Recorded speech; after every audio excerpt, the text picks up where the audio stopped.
Go ahead and fill me in on what you're wanting with Ziggy, and what problems you're kind of seeing, what you want to fix, and everything like that. Oh, all right. He jumps up all the time, which I know is a very puppy thing to do. I guess the best way to say it is that we would like him to have doggy manners, to have good manners. I don't know if he's too young to do that, but I don't think so. We've seen dogs in the park who are younger than he is. But of course, we haven't really done much about it except say no Ziggy. But you know, he's a good pup. He's not mean to anybody. He's sweet. How does he seem at school? Does he get along with others? Yeah, we don't have any issues with Ziggy.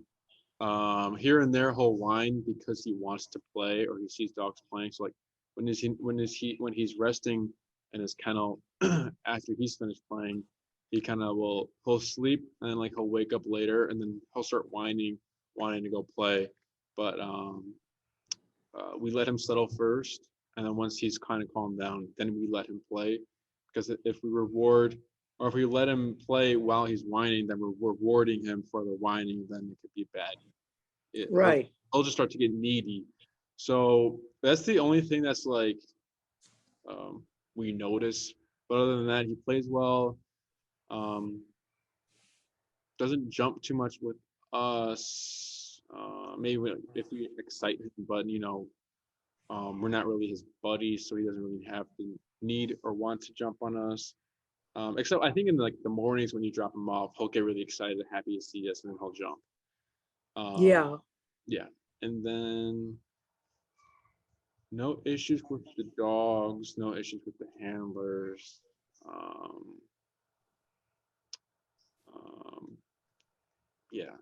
He's ecstatic when we bring him there. I always say to Steve, you all are going to think that we beat him at home or something, that he's so happy to get away from us.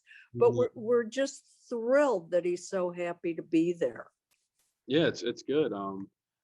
Here and there we'll get like dogs that don't like coming here, but that's just because the owner doesn't bring their dog often, so it's taking them longer to acclimate to the environment.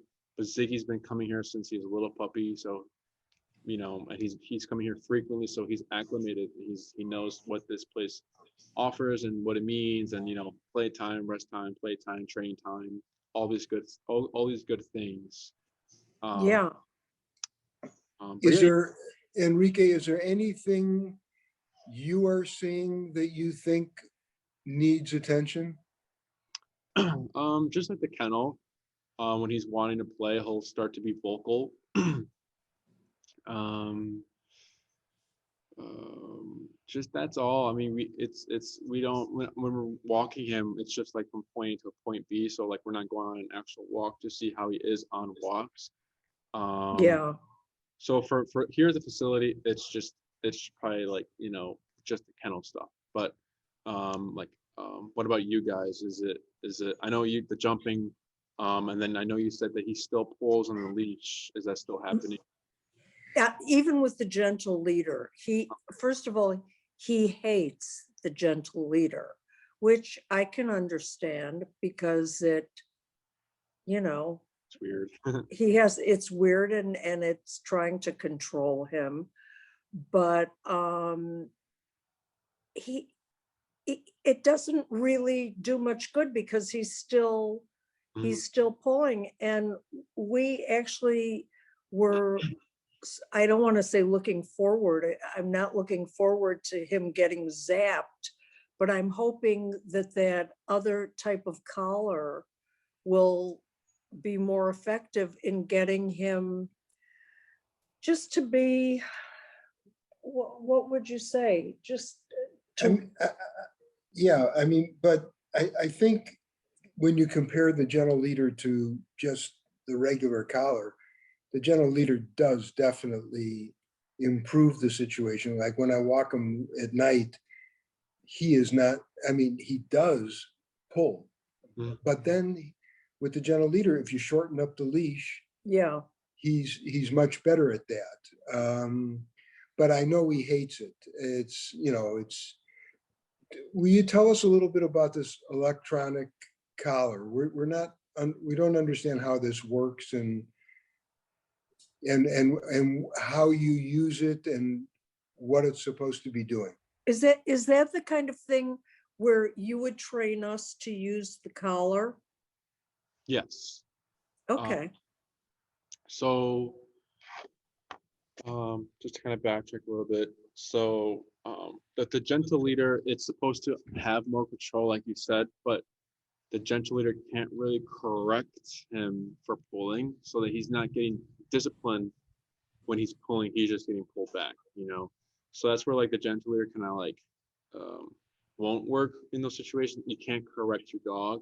And when we say correct, it means like disapprove of a behavior with a sort of, it's like with dogs, you know, if Ziggy was it was at the dog park or here, probably not here, but he was at a dog park, or like, you know, out with the dogs in the wild, and Ziggy, like, you know, let's say he was trying to jump on the dog, like trying to mount or hump the dog would correct. What that would look like is a quick bite, saying that you don't do that, and then Ziggy's like, oh, okay, and he wouldn't do that. So dogs are very physical animals. They thrive on physicality. They don't tell each other no. They don't give each other treats. It's just you do something, you get a consequence for it, you know? So that is what a correction is. Just a moment of uncomfortable, a moment, an uncomfortable moment for a quick second to stop something, you know? Yeah. You get those dogs who kind of aren't really stable and will overcorrect, which is like one correction and they'll keep going. So that's not good. And then some dogs who are just don't care, then they won't correct for anything. They're just like, I don't care if it's a puppy climbing on me, it doesn't matter. But then you'll get those dogs who are very strict with like their boundaries and everything. So e-collar is physicality. It's something that is physically touching Ziggy that can be uncomfortable if he like does something that we don't want, right?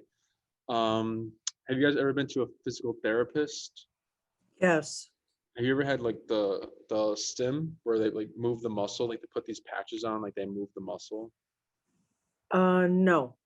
Okay, well they have these things where like they put these patches on like an arm or shoulder, and it's supposed to like contract the muscles.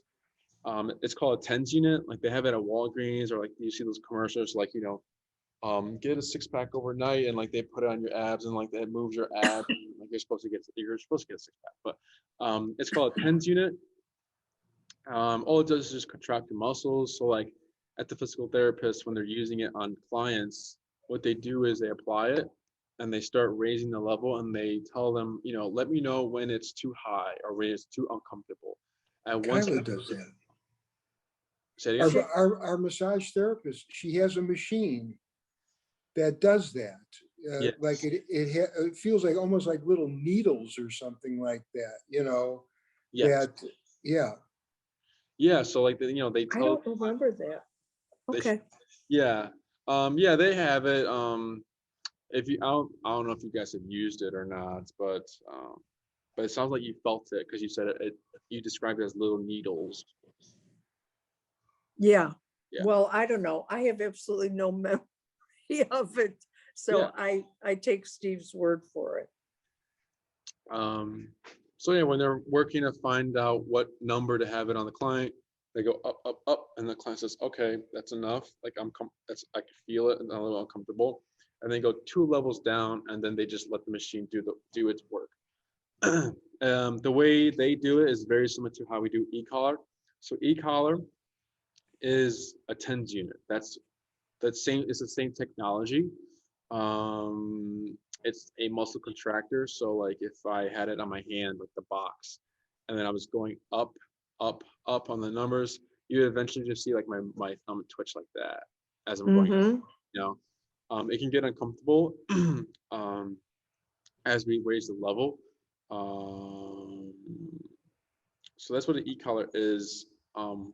When we're teaching it, it's very similar to like how physical therapists do with their client. Let me know when it's uncomfortable, and then we'll either let the machine do its work from there, or we can lower it for you just to make it more like having you be more comfortable in the process of it.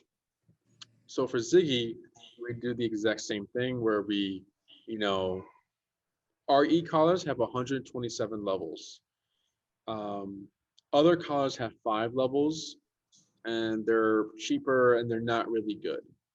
So 5 levels, so that fifth level is equal to 127. We just have 117 more numbers to be more specific to Ziggy. Does that make sense? Yes, and that So sounds great. yeah, so if we're at like those old collars, if like a 3, let's say, would make Ziggy yelp, and it's too much. But then we go down a 2, and then a 2, he's not listening, so it's because it's not enough power. So that's where they struggle.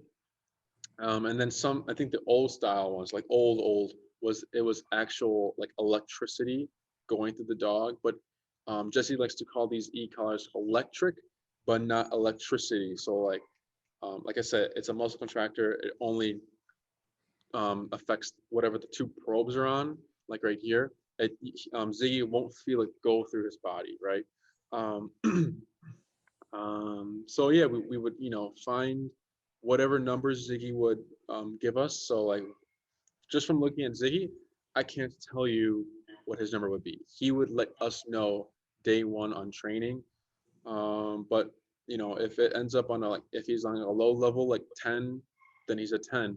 If he responds at like a 50 or 60, then it's a 50 or 60. It's whatever his response is. Um, so sometimes we get like the softer dogs for low levels, or sometimes you look at owners will be like, my dog's soft. He'll probably be like on the low number, or like they'll say my dog's really tough, and they'll probably need the high number. And like it's the opposite all the time. Like the soft dogs will need the high numbers, and the tough dogs will need the low numbers. It's always, we can never predict it. It's just Yeah. um Is they'll this something, Enrique, is this something you operate, or is this something that happens automatically? oh, we control it. So as we're finding the number, we have a remote and we're pressing it when it happens.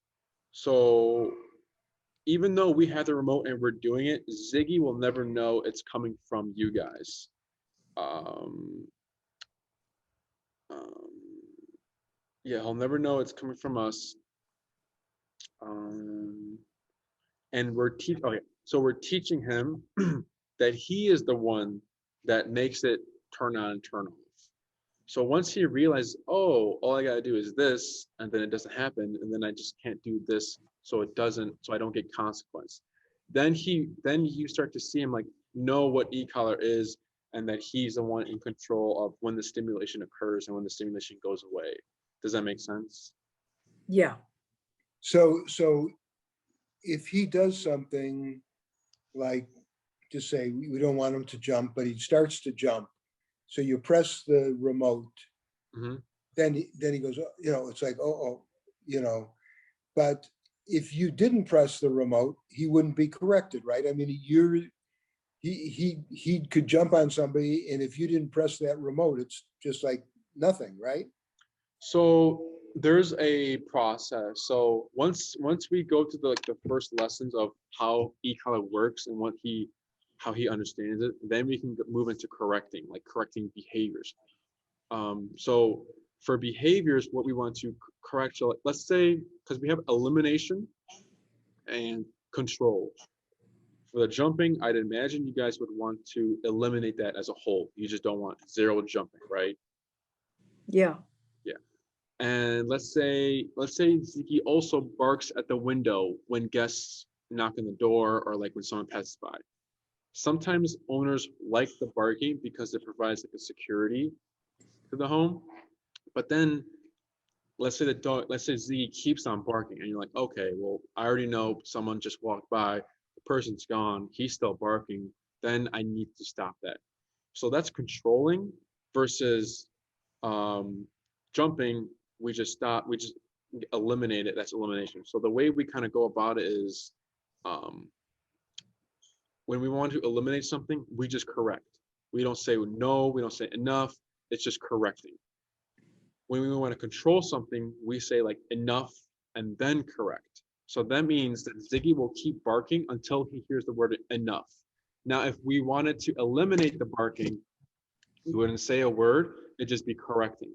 So it's just, you do this action, you get consequence. And then that's elimination. You do this action, you hear this word. If you stop, you stop. If not, you get consequence. Does that make sense? So for the jumping, there would be no off, no, bad, or anything. It's just consequence. And then eventually, as he keeps doing it, he's gonna be thinking, okay, every time I jump, I feel this. I don't want to jump anymore. Does that make sense? Yeah. Yeah. But before all these correcting behaviors and everything, it's first teaching him what this feeling means. I hope all that makes sense with the correcting and the jumping. So it is, do you fit him with the e-collar, and then do you start the corrections, at the facility during a session that we schedule, but we're not there? I mean, how does that work? Yeah, so we have different programs. We have like the daycare and train, which just sounds like what you're talking about, and then in person, and then board and train. Are you guys leaning more towards daycare and train? I think both. I think we're leaning more toward daycare training, but also Being a part. in-person training. Yeah. And So with that, would we come to the facility? yeah, so so let's say you chose a 10, because okay, so real quick, I'll backtrack a little bit just so I know what to talk about. So with Ziggy, what do you see yourself doing in life with Ziggy? Like how do you see life with Ziggy a year from now? Like where would you like to be if you had everything you wanted with Ziggy? Like what would you do with him? We pretty think much what we're doing now, which is going on walks okay. and Take him to a restaurant. take him to restaurants with us where we sit outside, and he's actually pretty great that way, because we were in California for 2 months, and he was really great in the restaurants. He was quiet and he'd lay down. Good. So that was good. I don't really know what else to say. I want to be able to stimulate him at home so that he's not just looking forward to going to you guys and he's just bored at home. Do you know what I mean? I see. So you walk Ziggy, and then you'd like to take him to restaurants, and I imagine you guys would like a off-leash recall as well, right? Would love that. I mean, I'm afraid to let him off leash, even if he's trained at the dog park near us, because it's not completely fenced in. It's not really a dog park. It's not really a dog park, Oh. right? It's a park. It's a park. It's just a regular park. And we were thinking about putting 2 leashes together to give him more room to run around. Yeah. Or get a 12-foot leash, because right now it's not long enough.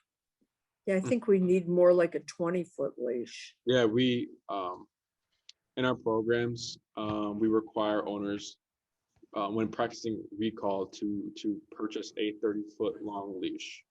Oh, okay.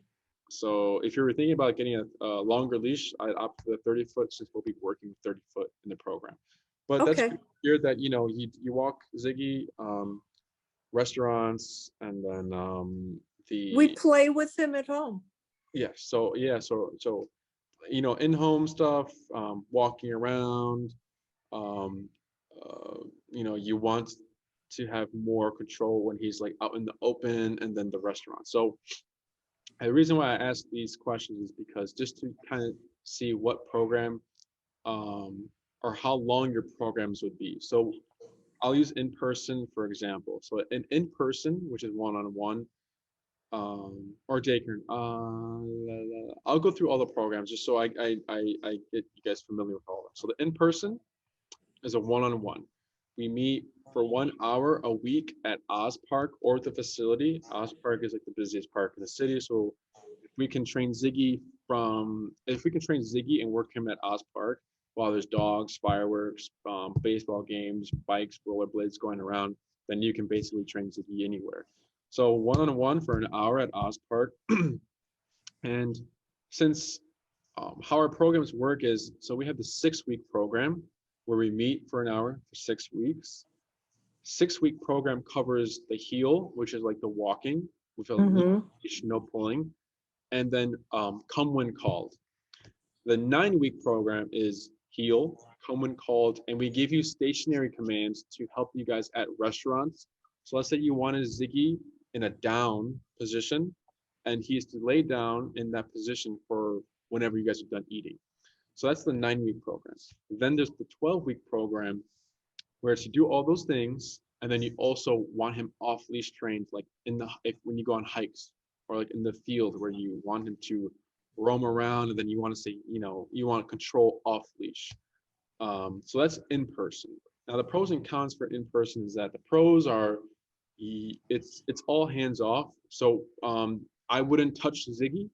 I just coach you verbally, and you're doing all the hard work from like, you know, from the ground up. So then you know how e-collar works, you know how to troubleshoot with it, and just you're seeing everything happen in front of you, right? So then the con would be that it takes longer. So 9 weeks for an hour is a little longer.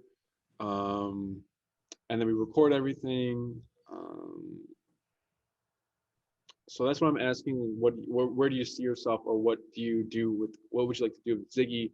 Because if you don't want to take him off leash, then we wouldn't do the 12-week program, and we wouldn't give you these commands if you're not going to be using them, right? So then it'd be. I don't think we can get him off leash. Yeah.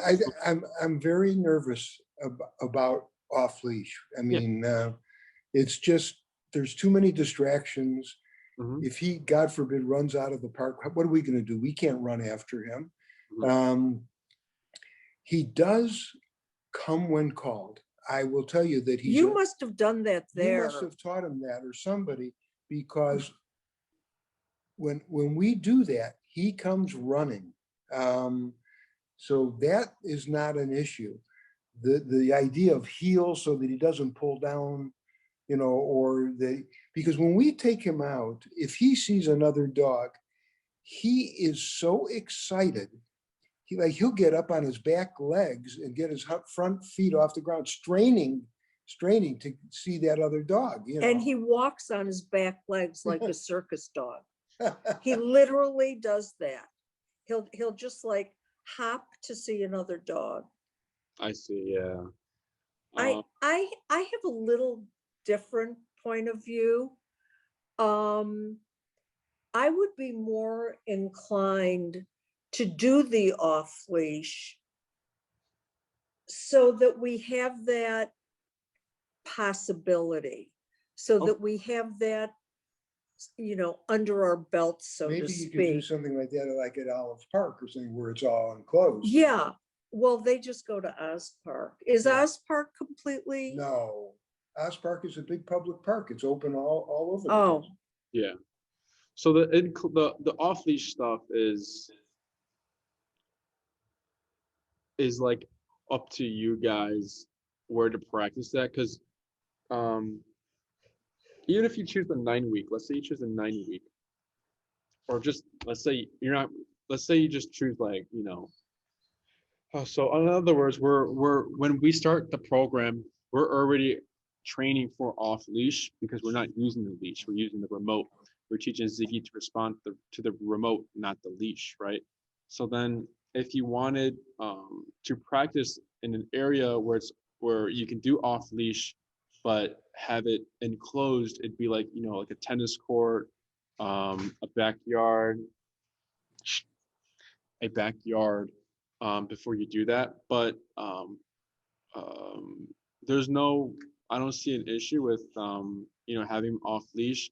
Now, if you're just like worried about that off leash recall, our recall, the way we teach it, is already off leash. So the off leash recall is, so recall is not a recall if it's not off leash trained, right?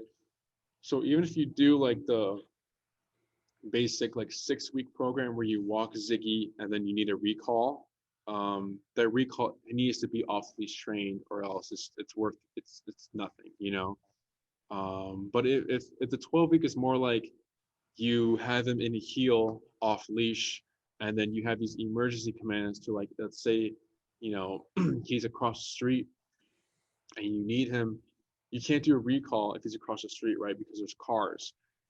So then there would be an emergency command where you need him to like lay down from a distance. So that's where we get like a lot of like nuanced commands and behaviors that we teach, where we say down, he's supposed to down wherever he's at. So stuff like that.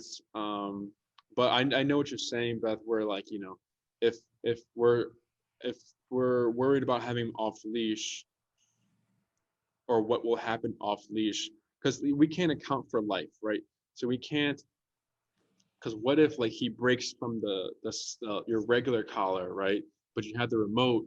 We teach you recall to get him back. So you wouldn't need the 12-week program for that. The 12-week program is like you're going in the woods, and then you unclip the leash, and then you have control, right? Yeah. But obviously there's nothing wrong with getting the 12-week, because then you have everything, like you said, everything on your belt, just in case like he decided to do it.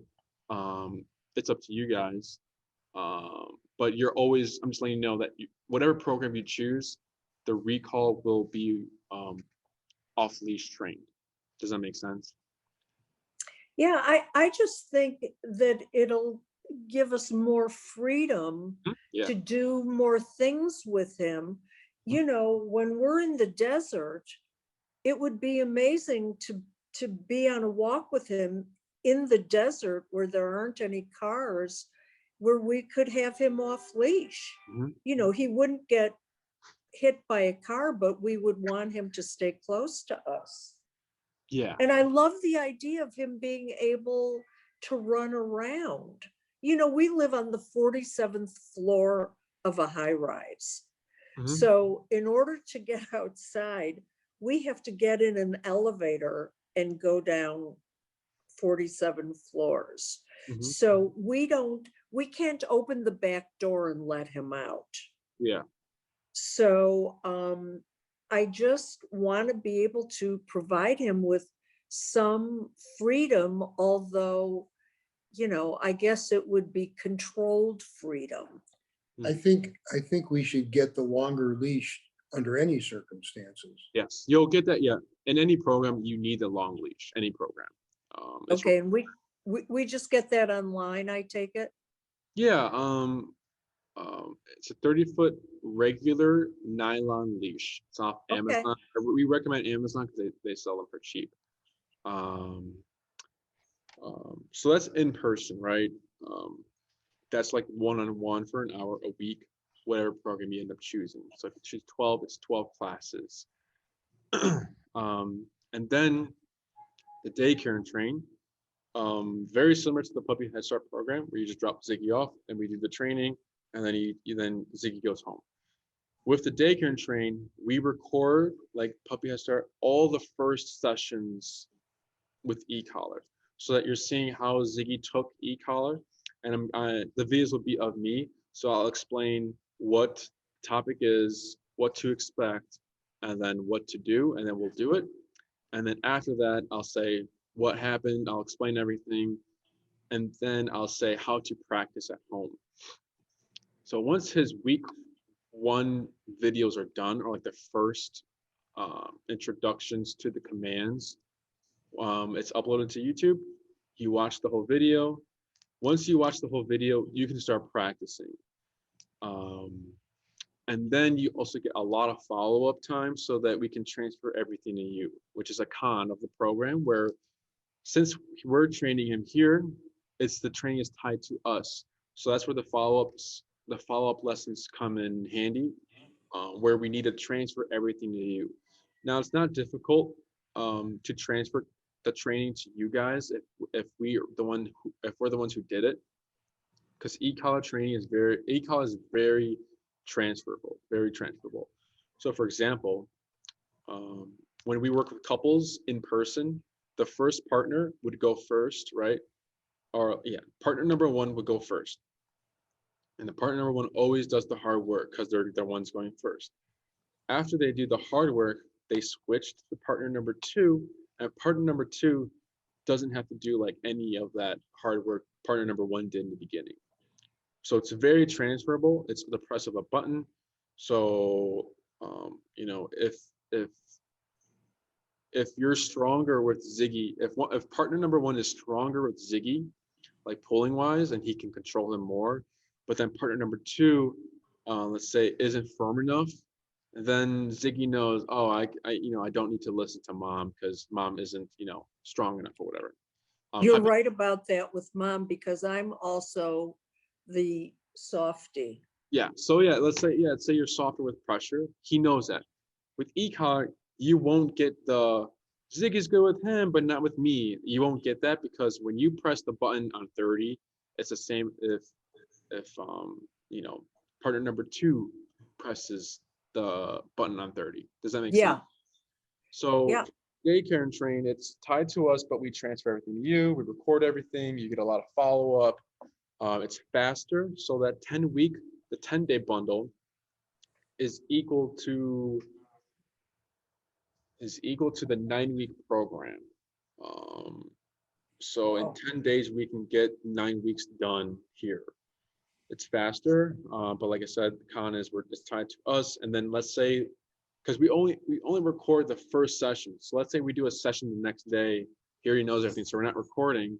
And let's say we see something that's like, oh, and like let's say he like something specific happens. We're like the owner should have seen this. You don't get to see it. That's where because then you lack some knowledge of the training because you're not part of it, like from the get-go. And then board and train.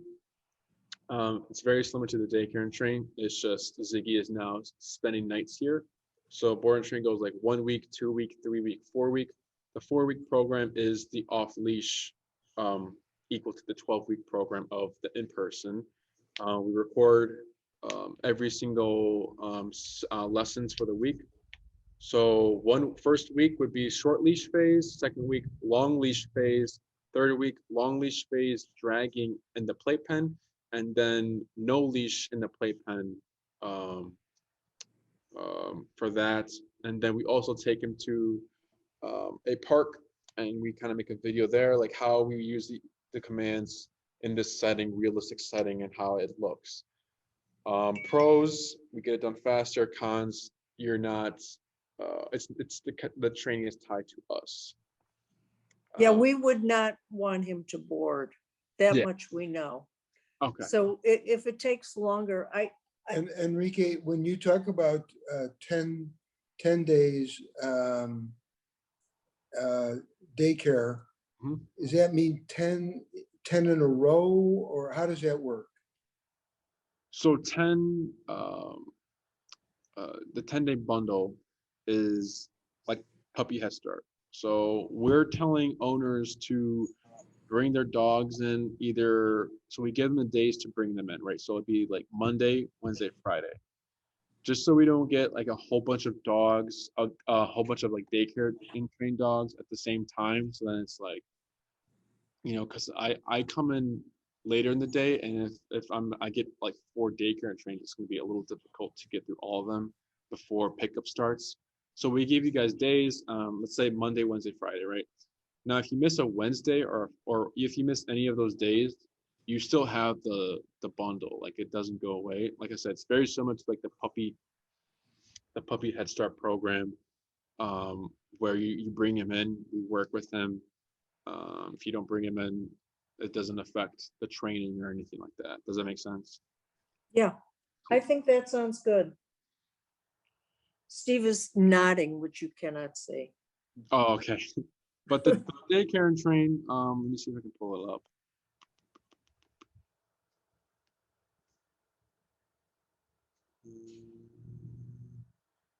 Yeah, so the 10-day, you guys get 3 hours of follow-up. You get 2 videos, and those 2 videos are an hour long each. The 15-day is 4 hours of follow-up, and you get 3 videos. So the 15-day would be equal to like kind of like being between the 9-week and 12-week. And then there's a 20-day bundle where it's 5 hours of follow-up. You get 3 hours of instructional video included, and you get 4 videos total with that. So like the 5-day would be equal to the 6-day, 6 in person, 10-day, or no, 5-day would be the like 3-week program. The 10 days like the 9-week, or I think I'm mixing it up, but 10, 15, 20. 20 is like the off leash. 10-day is like in between the 9-week program in person. So like the dog, you take Ziggy to like the restaurants and everything. But I'll relay all this information again in a follow-up email with all the programs and prices, and you guys get to see it all like laid out in front of you, so it'd be easier. But I don't need an answer right now. You guys can think about it and then let us know when you're ready to start the daycare and train. Since you're already signed up with Ginger and everything, it just be letting us know, okay, we want to start it, and then billing would start and everything like that. Don't we want to start it? I think we should just start it. And as far as what program we want, I don't know how Steve feels, but I would like your opinion as to what you think would be, the proper way to go. We could do a longer program if it's something that we, Ziggy and the two of us would benefit from, but we don't need him, to have the training of a seeing eye dog. I think you asked the right question. What is your opinion about, to accomplish some of these goals? What do you recommend? Also, wait, I have one other question. If we start with maybe an in-between program and we see that we want more, could we just add to it? Yes. Okay. 10 days sounds like the right thing then. Does the 10-day sound like one that would be good for us? I think so. We recommend 10 days, like 15. With the 5-day program, it's that's not enough. Yeah. Well, we would, if the 15 is better, we would do the 15. I mean, I've got nothing but time on my hands. Yeah. So, but the only thing we would have to do is figure this out in terms of Steve's. Oh no, but if you're doing the work, we would just have to drop him off. And then you can schedule your follow-up whenever. So let's say you do the 15, right? Now, after those first 5 days, you can schedule a follow-up. You can be like, I practiced, and I have a few questions, so I want to follow up now. We can do that. Or like, let's say after the 10-day mark, or like it's after like the 7 days, you can schedule your follow-up.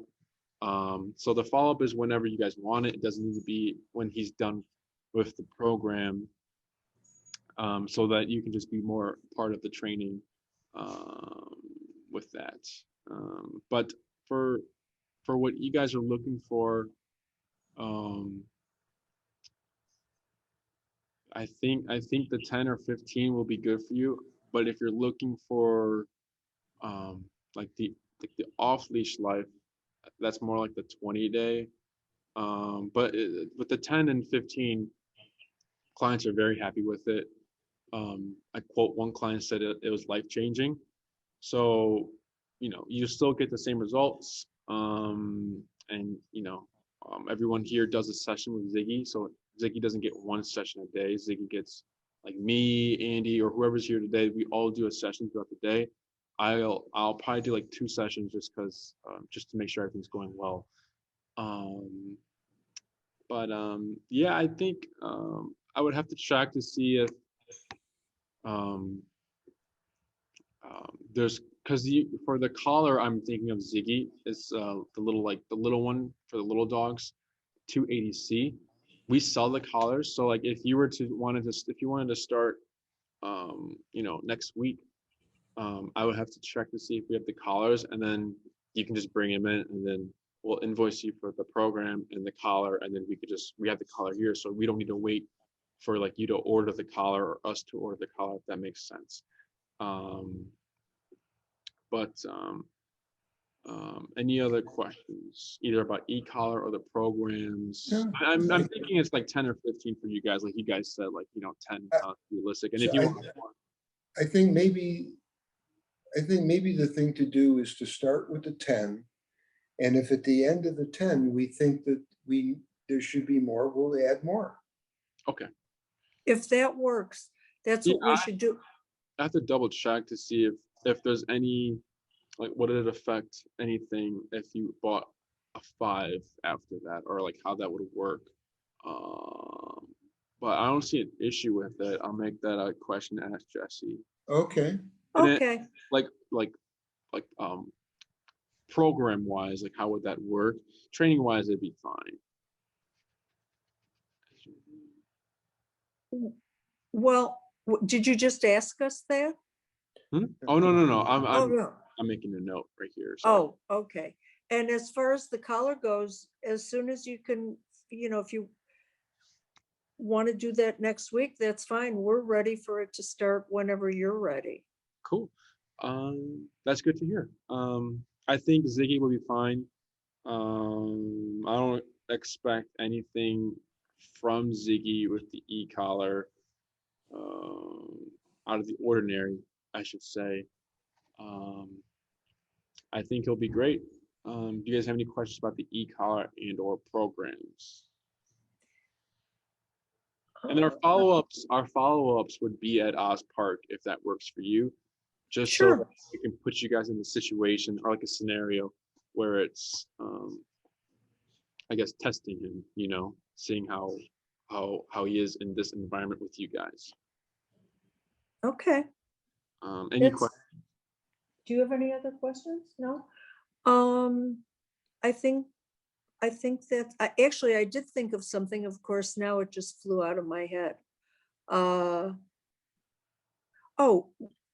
do we just keep the collar on him when we're going somewhere? So that's a common question clients have, is when does the e-collar come off? Or like, do we do the program and then we just don't need the e-collar, or like what happens after? So the e-collar is on Ziggy when you need it. So let's say, for example, it'd be on for your walks. Since we can't account for life, so like let's say you're on a walk with Ziggy, right? And then you're by a busy street and a car crash happens here, right next to you guys. Ziggy might be going into flight mode, where when dogs go into flight mode, they're thinking kill or be killed. So what if Ziggy one day breaks out the regular flat collar and then he's just running, right? You have to have the e-collar to override the mentality or like that mindset of the flight mode you need to override that. So if you don't have the e-collar, there's no way to connect to him to bring him back, right?